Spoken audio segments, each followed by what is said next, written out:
Hello দর্শক, আসসালামু আলাইকুম। কেমন আছেন সবাই? আশা করছি সবাই অনেক ভালো আছেন।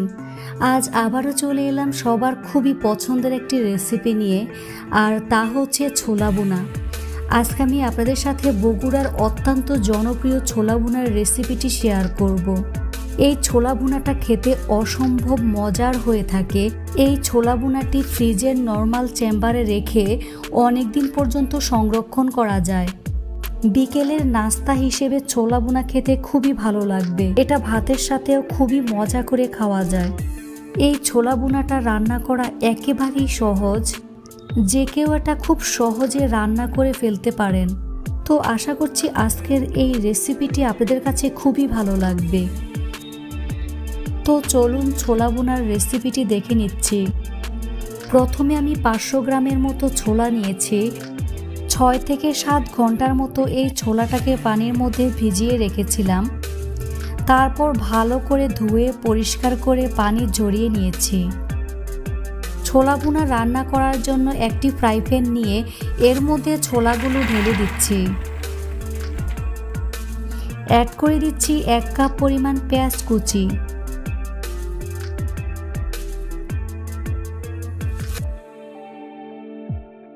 পাঁচ থেকে 6টি কাঁচামরিচ কুচি এর মধ্যে দিয়ে দিচ্ছি। কাঁচামরিচটা নিজের টেস্ট অনুযায়ী দিবেন। অ্যাড করে দিচ্ছি 1/2 টেবিল চামচ পরিমাণ আদা বাটা, 1/2 টেবিল চামচ পরিমাণ রসুন বাটা। অ্যাড করে দিচ্ছি 1 চা চামচ পরিমাণ ভাজা জিরার গুঁড়ো। ধনিয়া গুঁড়ো দিয়ে দিচ্ছি 1 চা চামচ পরিমাণ। 1.5 টেবিল চামচ পরিমাণ মরিচের গুঁড়ো অ্যাড করে দিচ্ছি। হলুদের গুঁড়ো দিয়ে দিচ্ছি 1/2 চা চামচ পরিমাণ। গরম মশলা দিয়ে দিচ্ছি 1/2 চা চামচ পরিমাণ। স্বাদ মতো লবণ অ্যাড করে দিচ্ছি। 3টা সাদা এলাচ দিয়ে দিচ্ছি। একটি কালো এলাচ থেতো করে এর মধ্যে দিয়ে দিচ্ছি। কালো এলাচটাকে অবশ্যই থেতো করে দিবেন। বড় 2 টুকরো এবং ছোট 2 টুকরো দারচিনি অ্যাড করে দিচ্ছি। এখন দিয়ে দিচ্ছি 2টা লবঙ্গ, 2টা তেজপাতা,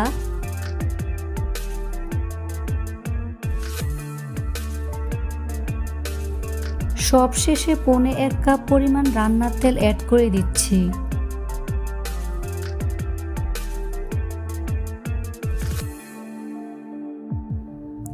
এখন হাত দিয়ে সব কিছু ভালো করে মিশিয়ে নিচ্ছি। চেষ্টা করবেন হাত দিয়ে সব কিছু ভালো করে মেখে নিতে। এই ছোলা ভুনা রান্নাটা অনেকটাই গরুর মাংস রান্নার মতো।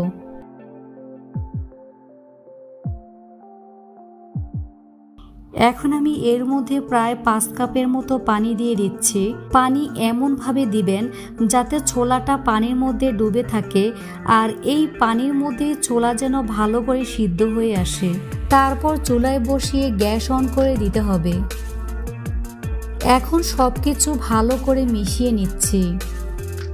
তারপর হাই হিটে রেখে ঢাকনা দিয়ে ঢেকে রেখে দেব 10 থেকে 12 মিনিটের জন্য।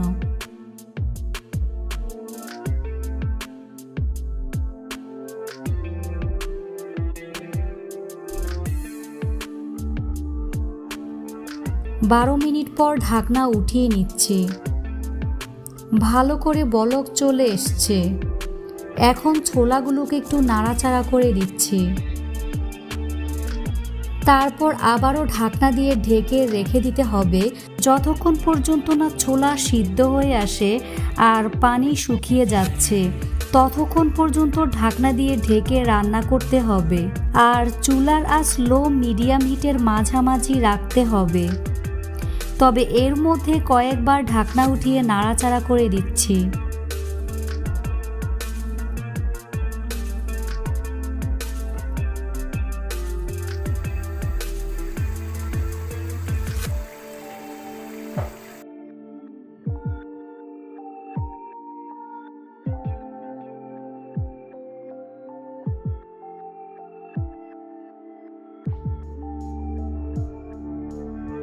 ছোলা থেকে পানি শুকিয়ে যাওয়ার পর ঢাকনা উঠিয়ে নিচ্ছি। দেখুন ছোলা সিদ্ধ হয়ে গিয়েছে, পানি শুকিয়ে মাখা মাখা হয়েছে। এর মধ্যে কিন্তু আমি কয়েকবার ঢাকনা উঠিয়ে নেড়ে চেড়ে দিয়েছি। পেঁয়াজগুলো গলে ছোলার সাথে মিশে মাখা মাখা হয়ে গিয়েছে। এ পর্যায়ে আরও 5 মিনিটের মতো রান্না করব, আর চুলার আঁচ একেবারে কমিয়ে রাখতে হবে। এই ছোলা রান্না করার ক্ষেত্রে তেলটা একটু বেশি দিতে হয়।